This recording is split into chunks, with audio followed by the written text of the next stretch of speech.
Hello दोस्तों, good morning. आप सभी को सुबह का नमस्कार। और आज है हमारा दीपोत्सव का त्योहार अर्थात दिवाली। और इस दिवाली को हम अच्छे ढंग से मनाएं। और आप भी अपने परिवार के साथ में इस दिवाली को, इस पर्व दीप के उत्सव को आप अच्छे ढंग से मनाएं। और आप जहाँ भी रहें अच्छे से रहें, मस्त रहें।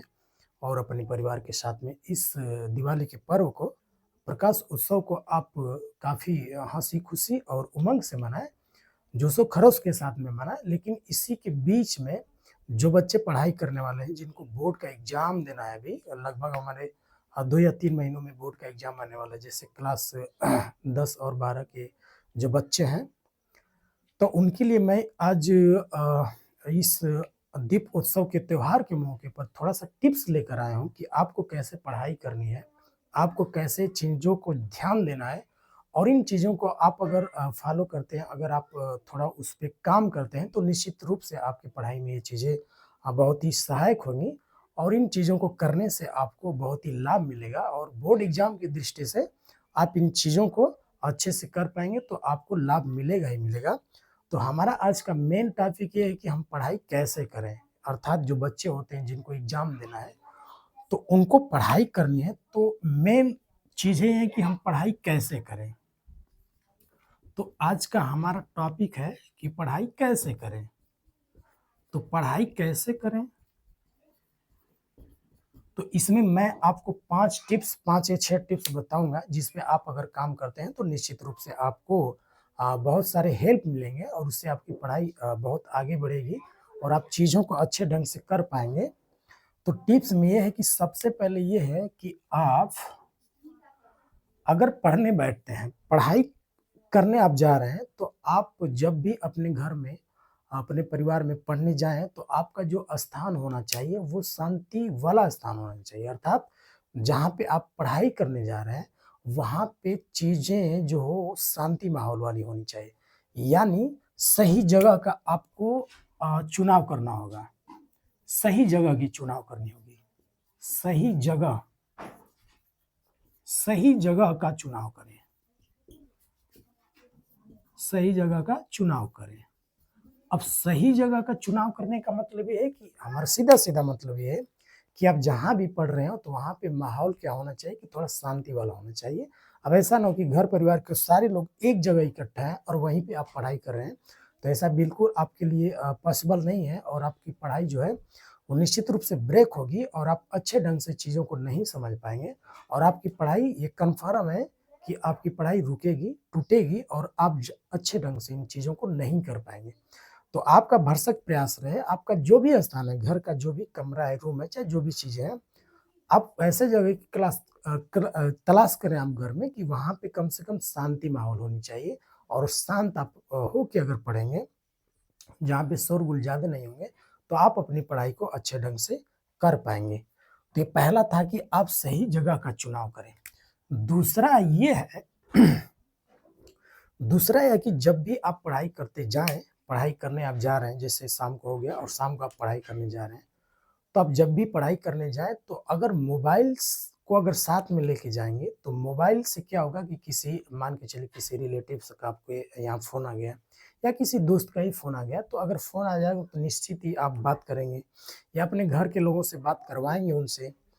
तो यहाँ पे आपको ज़रूर से ध्यान देना है, या मोबाइल आपके हाथ में रहेगी तो हो सकता है कि आप मोबाइल उठा लें, क्योंकि आपको मोबाइल का, आप ही को नहीं, सबको मोबाइल का एक तरह से आदी हो गए हैं लोग, जिसमें कि हम लोग भी आते हैं। ऐसा बात नहीं कि हम लोग बहुत दूर रहते हैं मोबाइल से, लेकिन आपको पढ़ाई करनी है तो आपका फ़ोकस इस पे होना चाहिए कि कम से कम जो मोबाइल है आपसे दूरी बनाए। तो क्या करना है आपको दूसरे पॉइंट में कि मोबाइल से आपको दूरी बनानी है। यानी आपको मोबाइल से दूरी बनानी है। दूरी बनानी है, ध्यान दीजिए।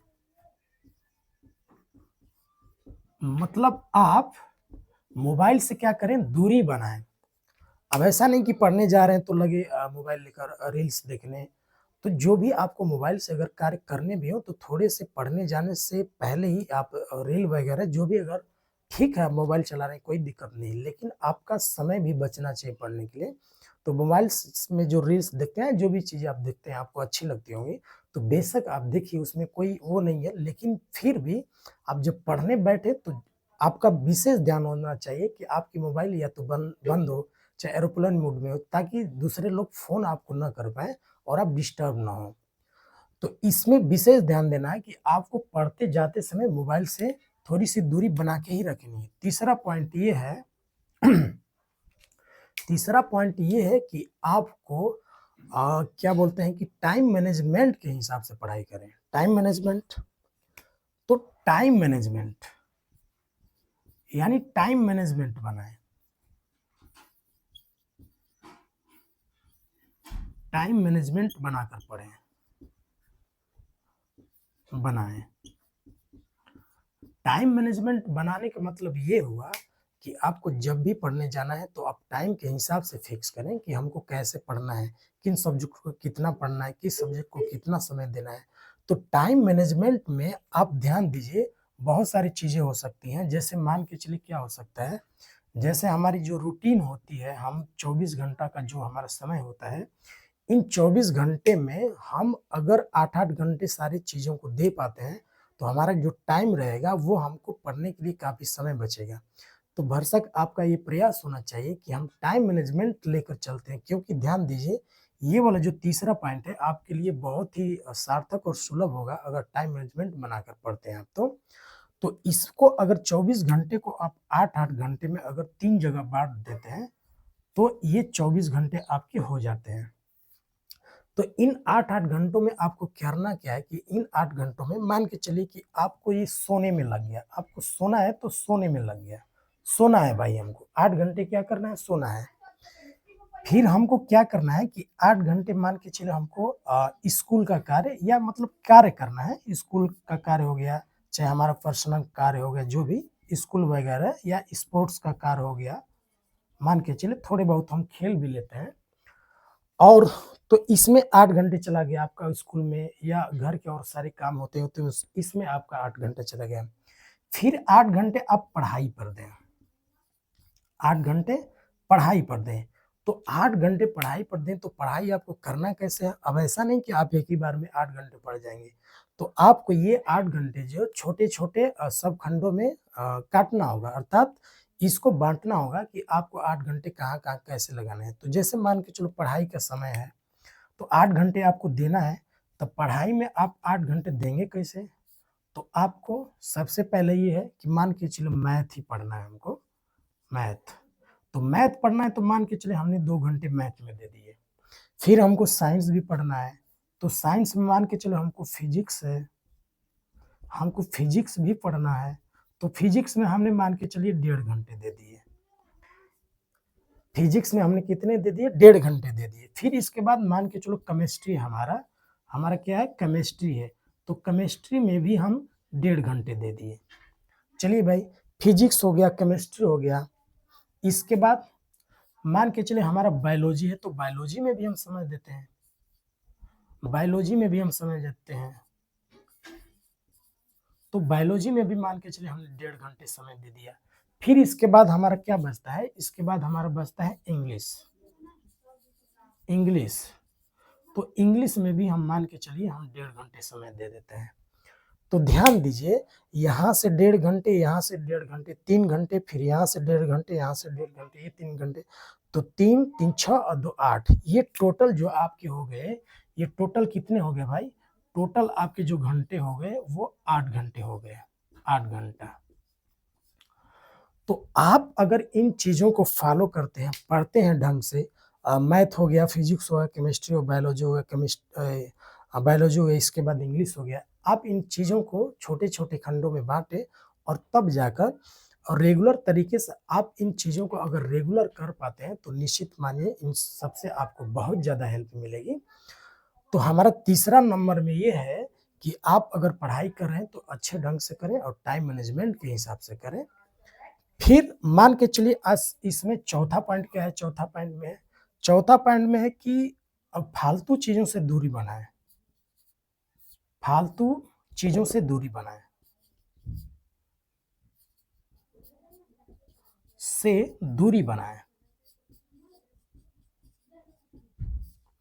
पाँचवाँ भी आपके लिए बहुत आवश्यक है, बहुत ही इम्पोर्टेंट है कि आप जो फालतू के कार्य करते हैं, उनसे थोड़ा-सा दूरी बनाइए।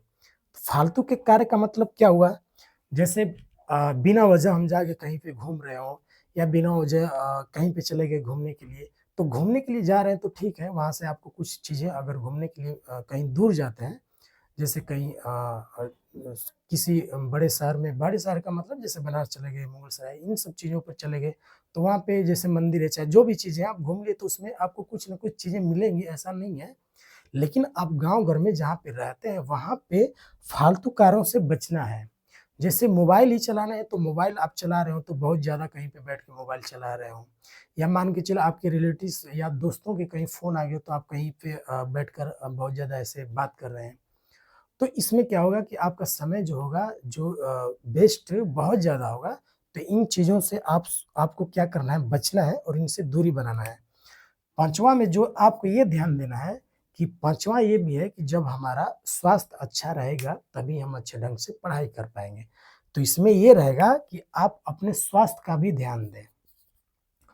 आपको क्या करना है कि अपने स्वास्थ्य का भी ध्यान देना है, स्वस्थ रहें। आपको क्या करना है कि आपको स्वास्थ्य का भी ध्यान देना है और आपको स्वस्थ रहना है।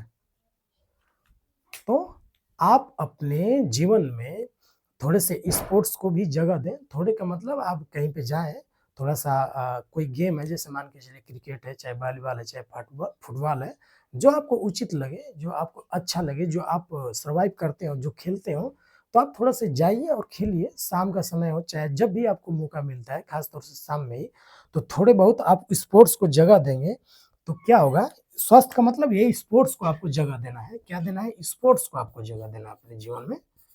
स्पोर्ट्स को जगह दें। आपको स्पोर्ट्स को भी थोड़ी-सी जगह देना है, यानी आपको जो स्पोर्ट्स अच्छे लगते हैं, जो खेल आप खेलना चाह रहे हो, वो थोड़ा-सा जाएँ आधे घंटा चाहे 1 घंटा खेलने का प्रयास करें। तो ये क्या होगा कि आपका जो पढ़ाई है, पढ़ाई करने का आपका सिलसिला अच्छे रहते हैं और जैसा कि आप जानते हैं, खेल खेलने से हमारा जो माइंड है, जो हमारा ब्रेन है, जो हमारा दिमाग है, स्वस्थ रहता है और एक स्वस्थ दिमाग में ही आप अच्छे से चीज़ों को कर पाएँगे और सोच पाएँगे। तो ये कुछ टिप्स रहे निश्चित तौर पे आपको ये ज़रूर कुछ हेल्प देंगे और आप इन चीज़ों को अगर फ़ॉलो करते हैं, अच्छे ढंग से कर पाते हैं, तो निश्चित ही आप अच्छे ढंग से आपको पढ़ाई में मिदद मदद मिलेगी और ये है कि आप इन 5 स्टेपों को अगर ढंग से करते हैं रोज़ अब ऐसा भी नहीं कि आप इन स्टेपों को बना लिए, कहीं लिख लिए या स्क्रीनशॉट ले लिए और आप इन चीज़ों को फ़ॉलो नहीं कर पा रहे हैं। तो ध्यान दें टाइम मैनेजमेंट चाहे जो भी चीज़ें हैं हमारा काम है आपको बताना अगर आप थोड़े से इन चीज़ों को समझते हैं तो आप निश्चित रूप से आपको सफलता अर्थात अच्छे परिणाम मिलेंगे इससे। तो आपको अवश्य ज़रूर करना है कि आप इन चीज़ों को अच्छे ढंग से करें और इन पे अगर काम करते हैं तो आपको लाभ ही लाभ मिलेगा।